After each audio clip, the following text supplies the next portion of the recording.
Штовани колеги, да не забораваме, подсетуваме. Во 2003 година, во време кога Бранко Црвенковски е премиер на владата, а Радмила Шекеринска подпредседател на таа влада, од државното СМ се брутално избркани од работа 1100 вработени. И тоа во време кога мајката на Шекеринска е директор на секторот за развој и инвестиции во СМ, а нејзиниот татко помошник директор во секторот за пренос на истото претпријатие. За само еден ден 1100 граѓани беа избркани на улица само затоа што беа партиски неподобни за тогаш владеачката СДСМ. На местото на овие 1100 граѓани во државното СМ беа вработени пријатели, роднини, братучеди, деца на функционери на Социјалдемократскиот сојуз.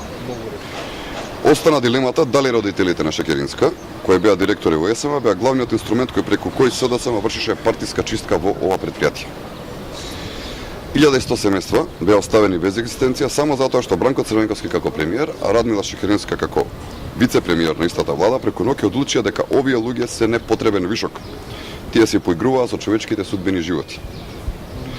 Иако Бранко Црвенковски и Радмила Шекеринска пред изборите 2002 година ветуваа дека нема да се занимаваат со политички реваншизам, илјадници луѓе беа отпуштени како политички неподобни или што би рекол Заев беа живи и зедени.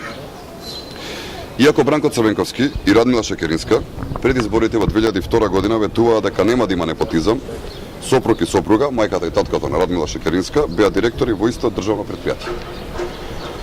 Луѓето кои го правеа ова денеска повторно се борат за власт. Но граѓаните не ги забораваат отпуштањата, партискиот реваншизам, криминалот и корупцијата кои што овие луѓе ги направија. Затоа граѓаните ќе ги казнат и Бранко Црвенковски, и Радмила Шекеринска, и Социјалдемократскиот сојуз на изборите на 5 јуни.